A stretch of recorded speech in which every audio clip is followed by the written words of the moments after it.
क्या आप जानते हैं कि हनुमान जी का विवाह हुआ था? चलिए जानते हैं हनुमान जी और उनकी पत्नी सुवर्चला के विवाह की कथा। हनुमान जी का नाम लेते ही हमें सबसे पहले उनका ब्रह्मचारी और रुद्रावतार का स्मरण होता है। अधिकांश पुराणों और ग्रंथों में हनुमान जी को आजीवन ब्रह्मचारी माना गया है, किंतु कुछ विशेष पुराण और दक्षिण भारत की कुछ शास्त्रीय कथाएं ये बताती हैं कि हनुमान जी का विवाह सूर्य देव की पुत्री सुवर्चला से हुआ था। पाराशर संहिता यह एक दुर्लभ और कम प्रचलित शास्त्र है, जिसमें हनुमान जी और सूर्यपुत्री सुवर्चला के विवाह का वर्णन मिलता है। हनुमात विवाह कथा कुछ दक्षिण भारतीय मंदिरों में ये कथा विशेष अवसरों या उत्सवों में सुनाई जाती है। तेलुगु और कन्नड़ धर्म ग्रंथ एवं पुराण कुछ तेलुगु और कन्नड़ लिपियों में ये संदर्भ आता है, विशेषकर उन स्थानों में जहाँ सुवर्चला आंजनेय स्वामी या सुवर्चलांजनेय मंदिर स्थापित है। हालांकि वाल्मीकि रामायण, रामचरितमानस या प्रमुख पुराणों जैसे शिव पुराण, विष्णु पुराण या स्कंद पुराण में इसका सीधा संदर्भ नहीं मिलता। चलिए तो अपनी कथा पर लौटते हैं। जब हनुमान जी बचपन में अपनी अतुलनीय शक्तियों और जिज्ञासा से सभी को चकित कर रहे थे, तब उनमें सभी वेद विद्याएं सीखने का गहन उत्साह जागा। वे विद्या और शास्त्रों में पारंगत होना चाहते थे ताकि धर्म और धर्म कार्यों में वे पूरी श्रद्धा से लगे रह सके। तब हनुमान जी के सामने ये सवाल उठा कि सभी वेदों और शास्त्रों का संपूर्ण ज्ञान किससे लिया जाए। सभी देवताओं और साधु संतों ने ये सलाह दी कि पूरे विश्व में एकमात्र सूर्य देव ही ऐसे गुरु हैं जो सभी वेदों और विद्याओं के ज्ञाता हैं। हनुमान जी सूर्य देव के पास पहुंचे और आदर से अनुरोध किया, हे देव, मैं आपसे सभी वेदों और शास्त्रों का ज्ञान लेना चाहता हूँ। कृपया मुझे अपना शिष्य स्वीकार करें।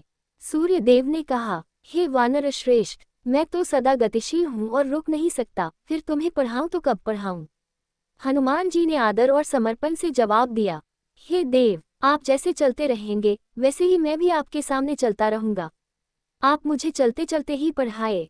हनुमान जी की यह श्रद्धा देखकर सूर्य देव सहर्ष सहमत हो गए। हनुमान जी ने अपनी विशेष गति और अद्भुत ताकत का उपयोग किया और सूर्य देव के रथ के आगे चलते हुए वेद, वेदांग और सभी शास्त्र सीखे। सूर्य देव जैसे गुरु और हनुमान जैसे समर्पित शिष्य का यह मेल अद्वितीय था। हनुमान जी ने थोड़े ही समय में सभी वेदों, पुराणों और शास्त्रों में निपुणता प्राप्त कर ली और धर्म, नीति, व्याकरण, युद्ध कौशल में पारंगत हो गए। कहानी के अनुसार जब हनुमान जी सूर्य देव से सभी वेद और शास्त्रों का ज्ञान ले रहे थे, तब सूर्य देव ने उनसे कहा, हे हनुमान, तुम्हारे लिए सभी विद्याएं तभी पूर्ण होंगी जब तुम गृहस्थ धर्म में प्रवेश करो, क्योंकि कुछ विशेष विद्या केवल गृहस्थ व्यक्ति ही प्राप्त कर सकता है। हनुमान जी मूलतः ब्रह्मचारी रहना चाहते थे, किंतु अपने गुरु सूर्यदेव की आज्ञा मानकर उन्होंने विवाह करने का निर्णय लिया। सूर्यदेव ने अपनी पुत्री सुवर्चला का विवाह हनुमान जी से किया। यह विवाह सांकेतिक एवं धर्म सम्मत था। कहते हैं कि सुवर्चला धर्म और साधना में लीन रही और हनुमान जी अपने धर्म, सेवा और रामकाज में समर्पित रहे। दोनों का ये रिश्ता साधना और धर्म का आदर्श मेल था। यह विवाह साधना और धर्म के उद्देश्यों से किया गया, न कि सांसारिक सुखों के लिए। हनुमान जी का मूल तत्व हमेशा रामदास यानी श्री राम के सेवक का ही रहा और वे आज भी ब्रह्मचारी और रामभक्त के रूप में पूजे जाते हैं। ये कथा मूलतः दक्षिण भारतीय ग्रंथों में विशेष स्थान पाती है और सभी स्थानों या सभी पुराणों में उपलब्ध नहीं है। हनुमान जी और सुवर्चला का विवाह एक विशेष सांकेतिक और धर्मपूर्ण आयोजन था, जिसका उद्देश्य ये बताना है कि ज्ञान और साधना में कभी कभी गृहस्थ धर्म का स्थान होता है।